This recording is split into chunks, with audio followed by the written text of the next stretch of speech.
nice to see you again. We are back with the ladies of the Real Housewives of Potomac. And I think you know from my recap of episode 1 of season 5, I love these ladies. So this is that time of year that makes me so happy because for a brief shining moment, we have Potomac, New York, and Beverly Hills at the same time, which is like Christmas in August. It's very exciting for me, or Hanukkah in August, or Kwanzaa in August, or whatever. It warms my heart. Thank you so much for joining, and I would really appreciate it if you would like and comment on this content. I'm a new content creator, and most of all, it would mean so much more than you could possibly know if you could just move that finger over just a little bit and click on that red button and subscribe. And as I'll mention again at the end of this recap, when you subscribe, please write in the comments, my name is so-and-so.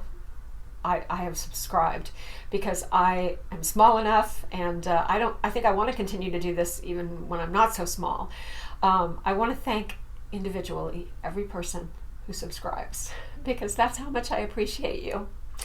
Anyway, all right, so we're going to start out with the catchphrases, because the first episode we didn't have the catchphrases. We didn't have the whole cast lined up in the beginning, and we did not have the catchphrases. So let's go through them. All right. Gizelle: I'm still the baddest one walking and the most anointed one talking. Okay, Gizelle, I have to share a concern with you. Every time someone mentions Jesus in their catchphrase, they usually end up getting thrown off the show soon after. I give you Alexis Spallino from the Real Housewives of Orange County and Tamara from the Real Housewives of Orange County. Don't bring Jesus or God into your intro. No, it's very dangerous.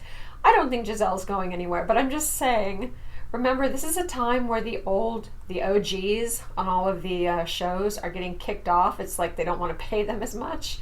So Gizelle, you're one of the originals. Please be careful. I hope it's okay. I hope they can get by with just using the word anointed. And of course, she's referring to the fact that she's going back to being a preacher's wife. So she has to bring a little Jesus in there. But I just don't think it really fits her or her style or her sass. And again, I'm concerned. So, all right.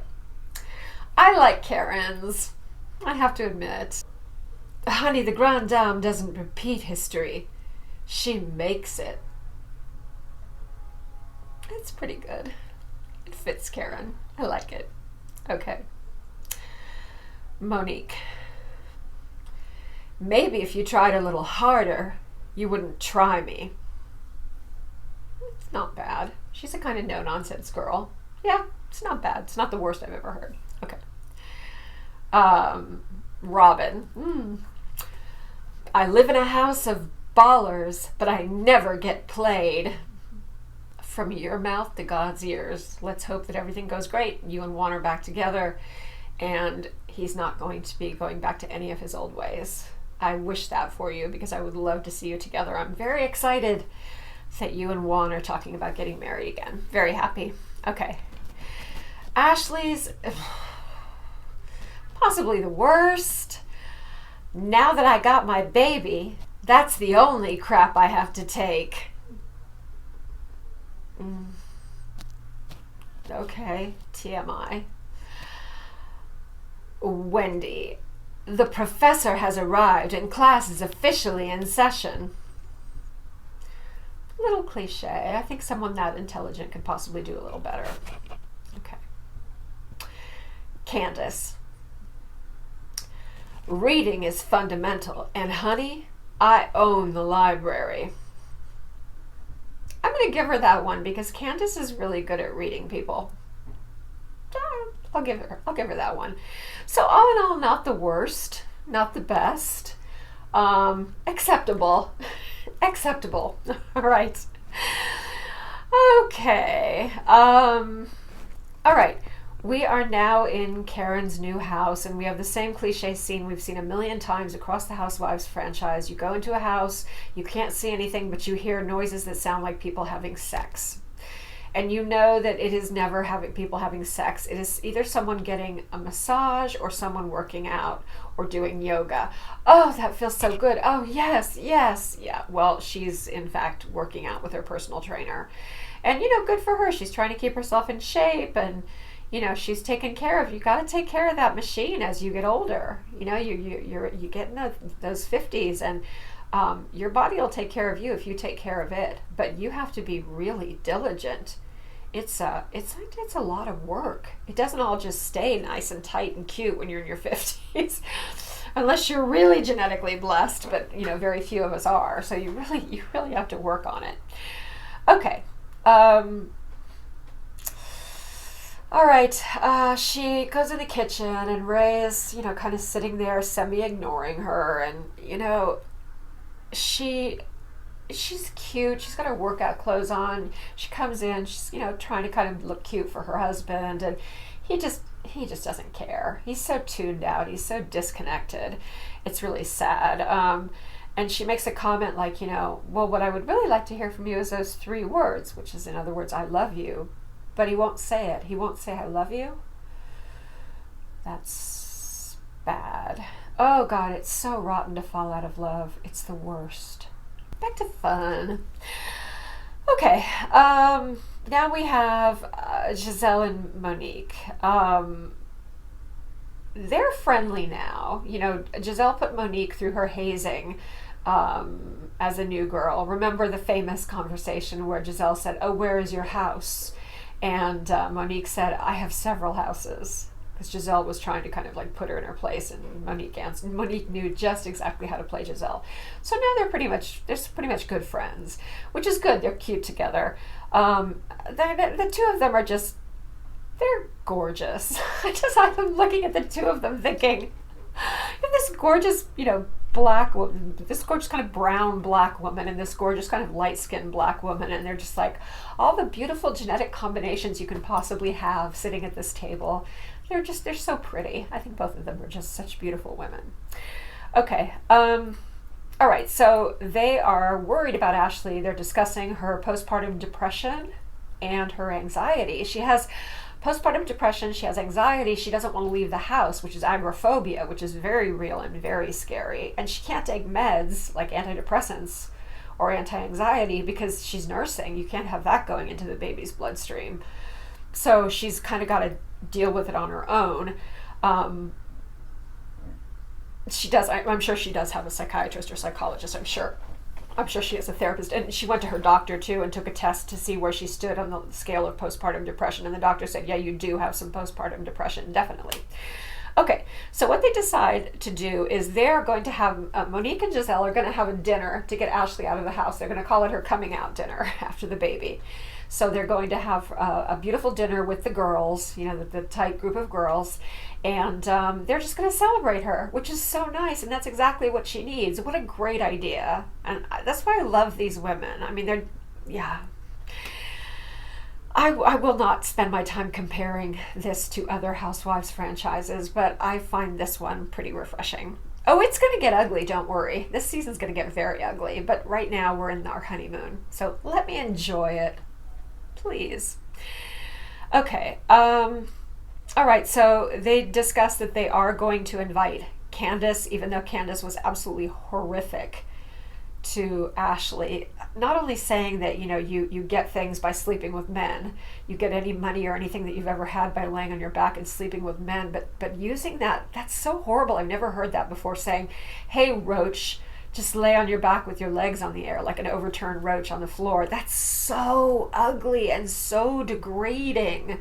I mean, come on, ladies, we have enough trouble with men degrading us. Do we have to degrade each other like that? That's horrific. No. Okay, yeah, so, no, it was really, really ugly. But they're like, you know what, let's try and see if we can get them to at least be civil to each other, because we are this group. Whether it's at the behest of the producers in the show or not, we are this group. Gizelle brings up Charisse.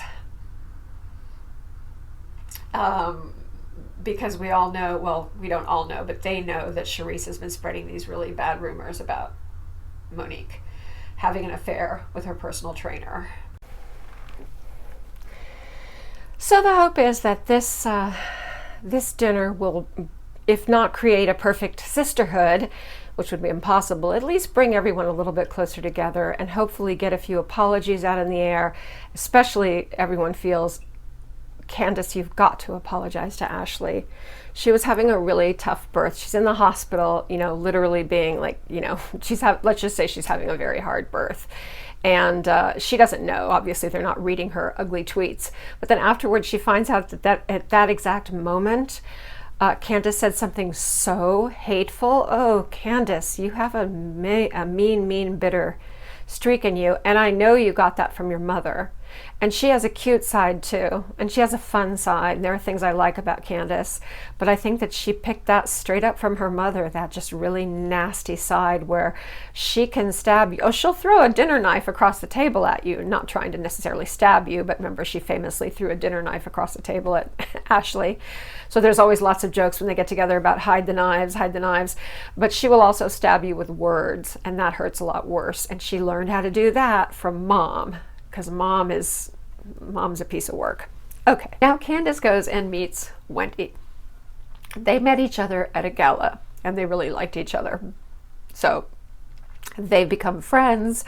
I'm so impressed with Wendy. She's a professor at Johns Hopkins, and I don't know where she got her doctorate, but she has her PhD in, I believe, political science. So she is a political science professor at Johns Hopkins, and she also is a talking head on TV. She's always, kind of giving commentary on politics and race relations, and she's been in, met people in the Obama White House and Obama himself. I mean, I know a lot of people have, but she's the real deal. This is not some phony. She's the real deal, and she's kind of fabulous. No, I think she's fabulous. I like it that she's Nigerian. She looks very majestic, and I can't tell if she's tall, but it seems like she should be tall. I see her as being this big 6-foot tall queen. She's very nice. Okay.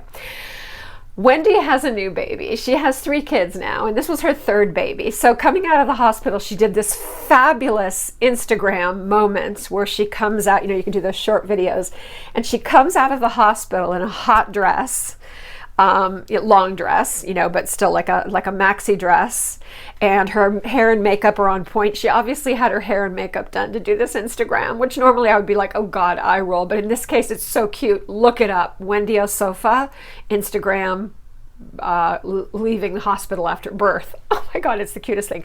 So she's got the baby in one of those little carriers, and she comes out of the hospital, and she's got a long, a long wig on, but it's fabulous. And she comes out of the hospital with the baby under her arm and goes, and this perfect hair flip, like, yeah, no big deal. I just made another human being, and now I'm on my way back home, and I'm fabulous. It's so cute.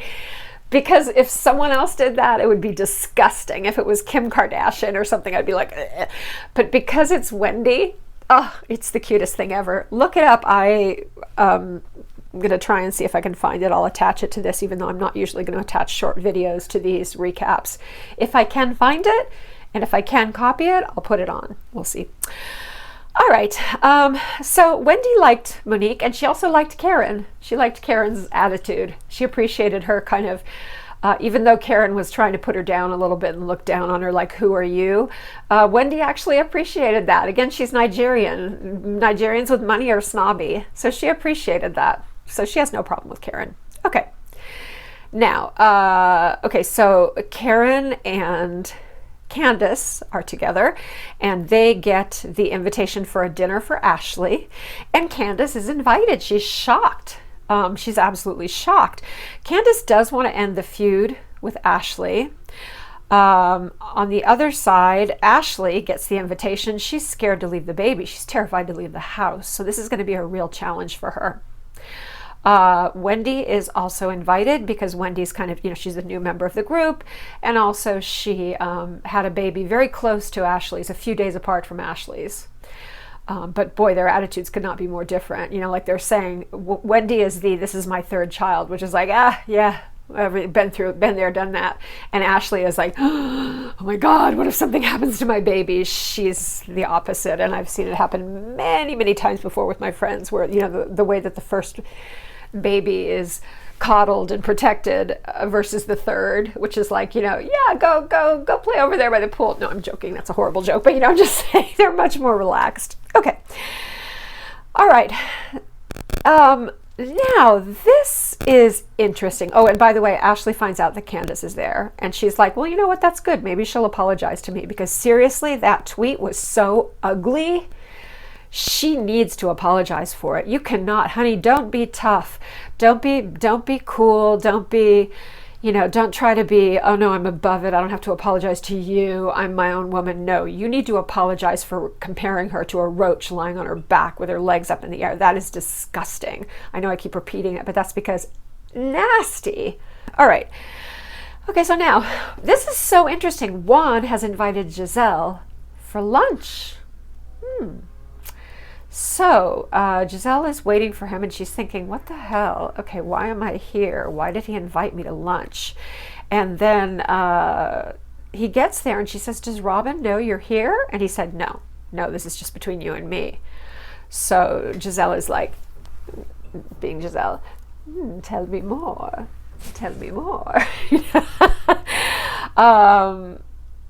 So he says, look, Robyn is my rock. She's never given up on me. I love her so much.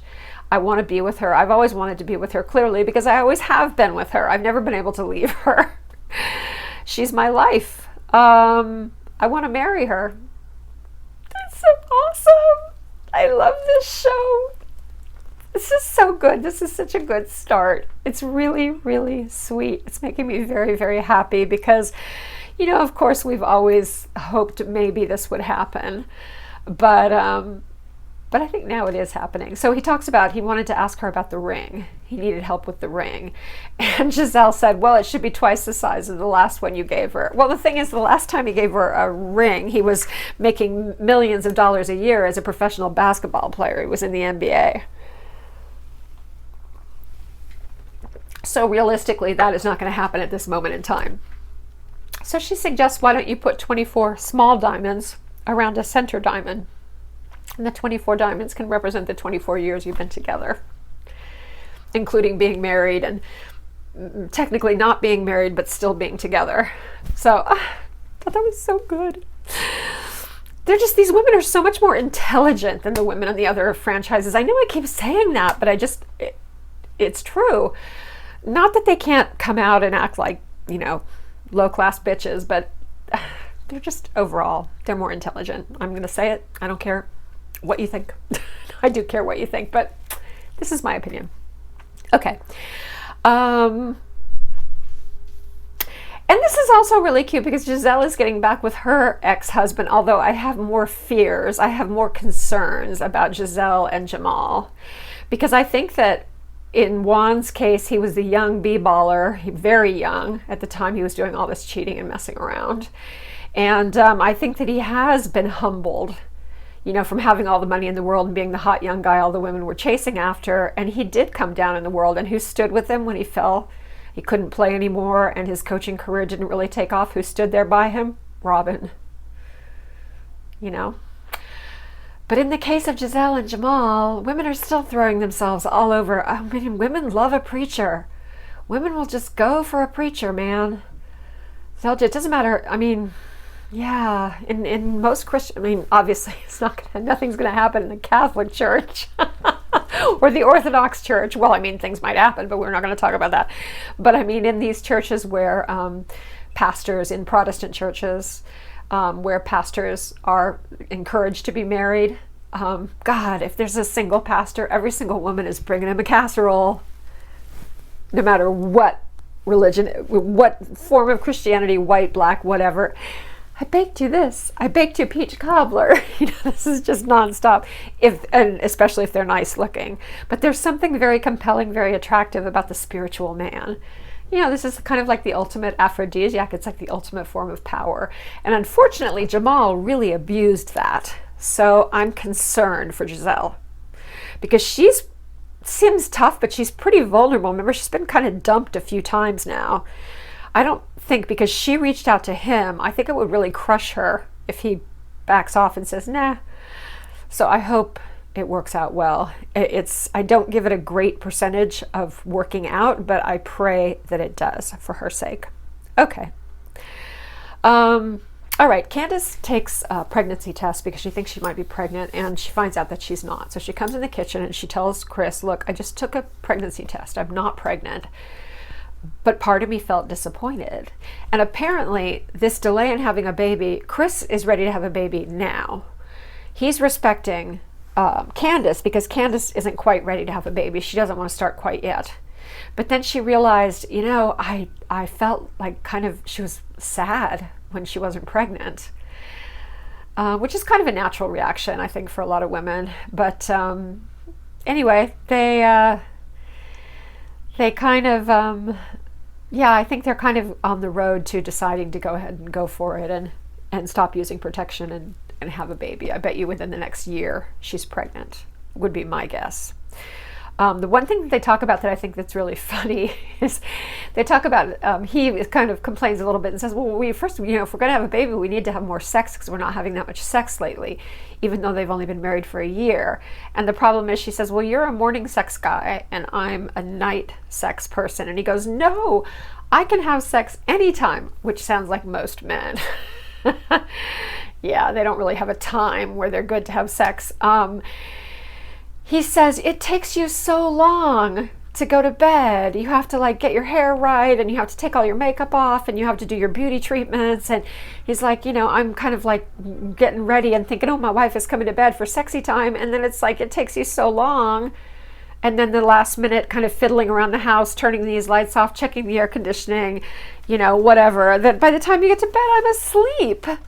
And I can so relate to that because that is 100% me and my husband. My husband is always, there's no good or bad. There's no bad time for him. And I'm a little bit more, I need to be in the right moment. And it's true though. You gotta do it spontaneously earlier and not say okay, now that we're married, we're gonna wait until we go to bed and we're gonna have sex and then we're gonna go to sleep. Not that it isn't nice to have sex and then go to sleep in each other's arms. That's fantastic. But I know for me, I am like Candace. I have such a beauty routine that I do before I go to bed. Also, the last thing I do before I go to bed, I always shower. So there's the whole shower.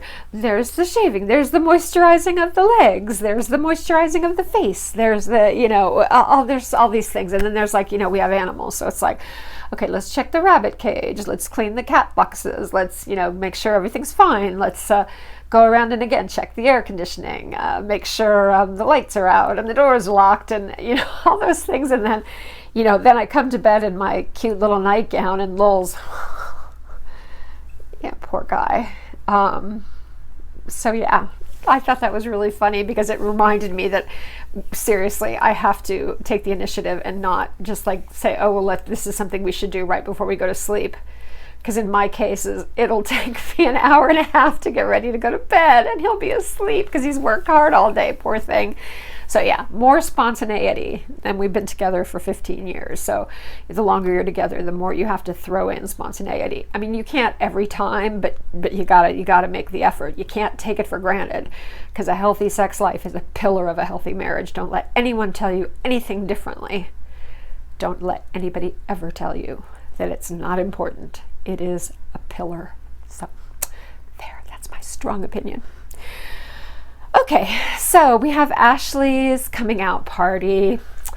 Oh, Monique is so hot. I love what she's wearing. I want to be her. She's just, her makeup, her hair, her bone structure, everything. I love Monique. She's so stylish. Okay.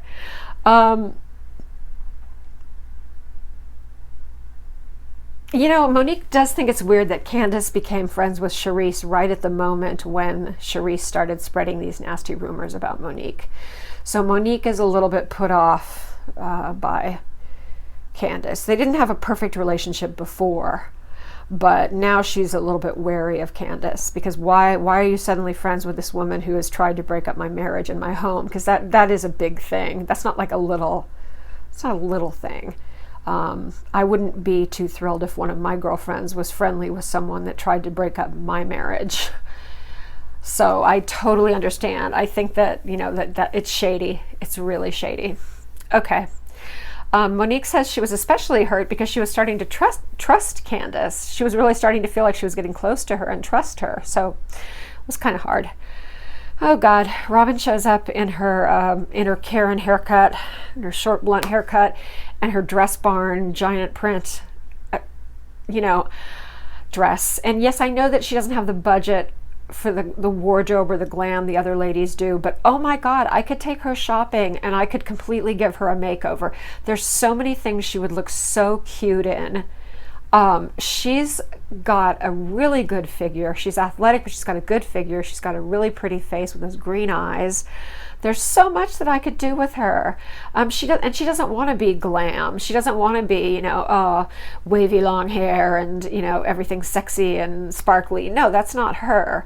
But I could make her over in a preppy way where she would be much just hotter, and much, just prettier. And I feel like she needs help. But I really like her and I respect her a lot, which is, I guess, more important. So, it is more important. Okay. Ashley looks pretty and sunny. She wears this kind of like lime sherbet, kind of yellow-green lime sherbet dress. She did it. She got out of the house. She looks like she's doing okay. So bravo. That's very good. Candace shows up with Wendy. Karen looks really pretty in this kind of soft gray dress, and she's got like a long Snow Queen, very white blonde wig. She looks very nice. Karen looks good. Even though older women usually they say go with shorter hair, in Karen's case, no, keep wearing the long wigs. No, they look better on you. Okay, and Candace has this cafe au lait colored dress. That's a one shoulder dress, which is really perfect on her. It suits her skin tone and her eyes, and she looks fantastic. Okay. Now Ashley says that being out has made her feel so good and so kind of empowered that now she's actually going to have a sip and see. She's going to invite everyone over to see the baby and have drinks, and this is a new thing. This is not... Maybe it's a Southern thing, I don't know, but this whole sip and see that's become a staple of reality television is, as far as I know, fairly recent. Someone from the South tell me differently. Maybe it's a very deep South custom. I don't know. It's probably just an excuse for people to get together and drink a lot in the middle of the day, and then they can hold the baby and say, oh, he looks just like you. Whatever. Okay, now Candace claims that she didn't know there was so much tension between Charisse and Monique. That's BS. There's no way you're friends with Charisse, and Charisse isn't filling your ear full of the story of Monique supposedly having sex with her personal trainer.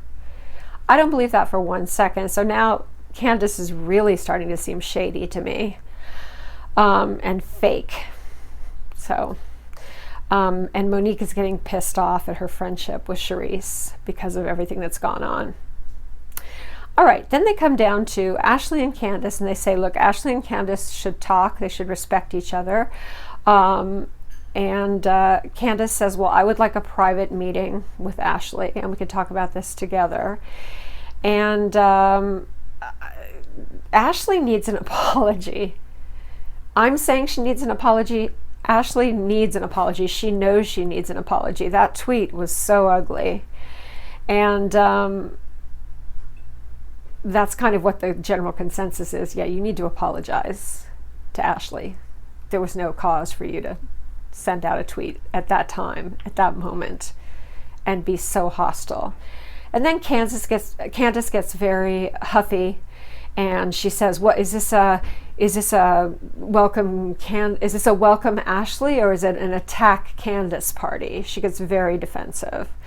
And now this moves into some kind of low-level shouting. And finally, Candace reverts to her ugliest self, and she tells Gizelle to shut them up.